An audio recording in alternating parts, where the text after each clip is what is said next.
Hi,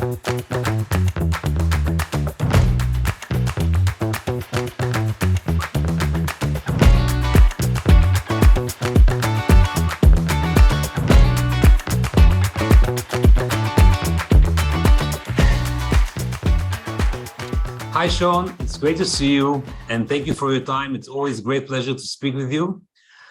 Before we start, maybe you will shortly introduce yourself, your background, and your role at CHUBB. Great, Gil. Good to see you. Sean Ringsted.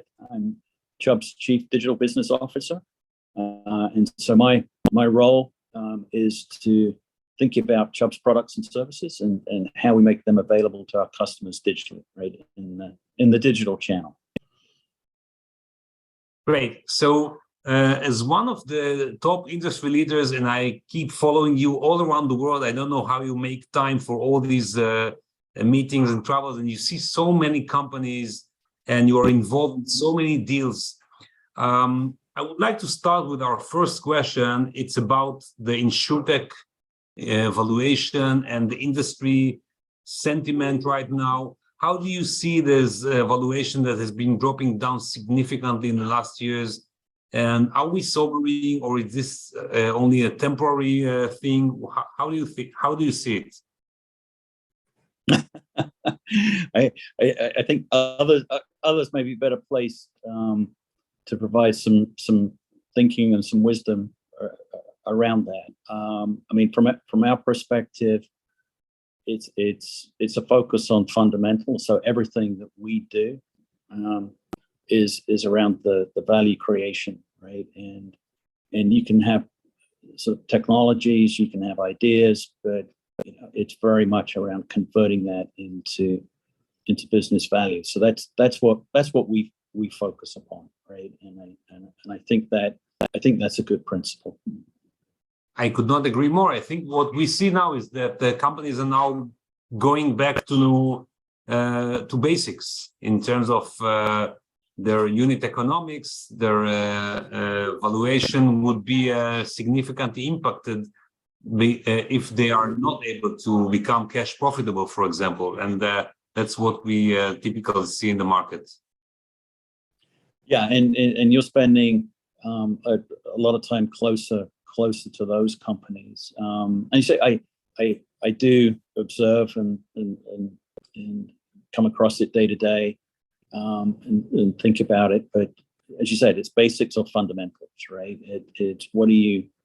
I think, particularly in this day and age, is what are you doing for me today, right? And that's always the question I think about in my role, right, for the business and for management. So it's very much, yes, around basics and fundamentals and shorter time horizons too, I think. Yeah, absolutely. And based on what you see in the market, and you are working for a very large and global insurance group with a lot of innovation initiatives, etc. What do you consider to be the major 2 or 3 insurance trends in the market for the next years? Interesting. Yeah, I mean, you only gave me 2 or 3. I could pick quite a few. Yeah, I'm sure you can pick 10 at least. I know.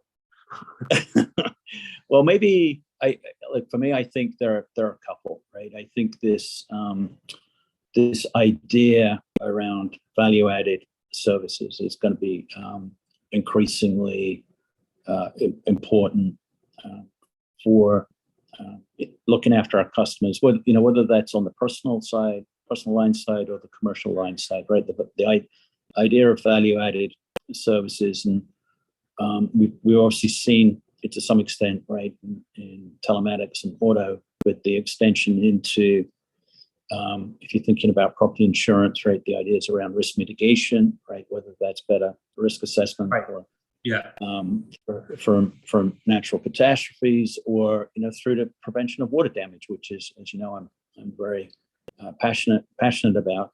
So that's buildings, but then you've also got you and I, right, and we track our health and fitness, and so this idea of being able to help people with better outcomes, focusing on better outcomes, and insurance is there if you need it. Cyber is another obvious example, right? I mean, the cyber is very much, I mean, not just post-loss, but pre-loss and prevention. So I think bundling all of that up, you look at value-added services as a complement to our product. And today, the availability of technology and data, sensors are getting smarter and smaller and cheaper, right?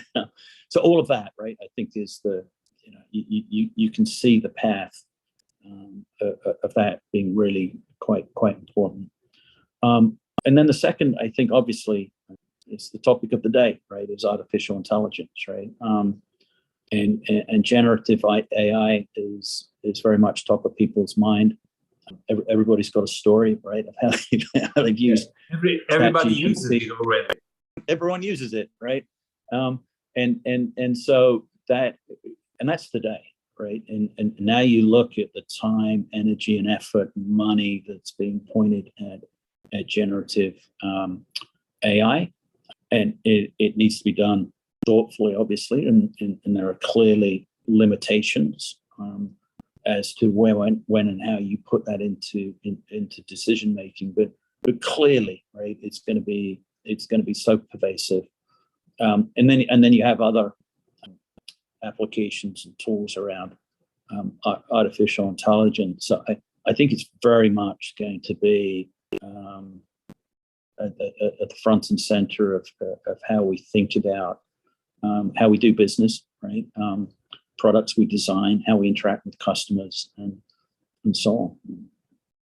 Yeah, I think that's absolutely amazing what's going to happen. And we're going back to basics with Isaac Asimov, with his 3 rules about how to use this type of AI, I think, and in terms of ethics and how to make sure that we're not being harmed out of this activity. That's right. I think there's going to be some really interesting discussions. I mean, it's captured the imagination, and I think to me, it's done a couple of things, right? It's almost democratized access to AI. People can now access it, and I think it's also made it real in the minds of decision makers, right? Before maybe it was a bit this sort of crazy space age thing, but now they can see, right? It's real.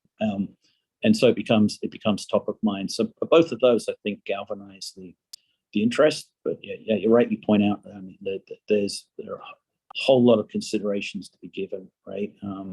Making sure it's fit for purpose, and thinking about ethics and regulation and so on. Right. So there's going to be I think a very big public policy debate, right, about this.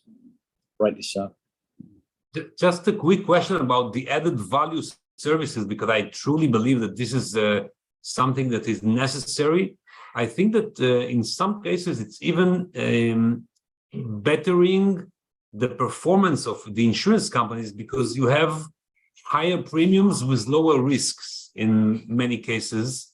And I think this is very, very important, basically. Yeah, I'm not sure it's necessarily about higher premiums. I mean, I think it comes down to better outcomes, right? If I'm insuring a commercial property and I prevent a water loss, that's huge, right? The time, money, and effort for us to work with the client to restore them back to where they were, and the inconvenience for the client. So I think about it in terms of outcomes, and I think over time, maybe the way to say it, you get to probably a better risk-adjusted premium. Right? I think for everyone, right? I mean, if we're, yeah, I totally agree. Yes, this is fantastic. Wow, Sean, it was great speaking with you, and thank you very much for these enlightening trends, and thanks for your time for joining this interview. Thank you very much. Pleasure. Always good to see you. Always good to chat. Thank you very much. All right. Take care.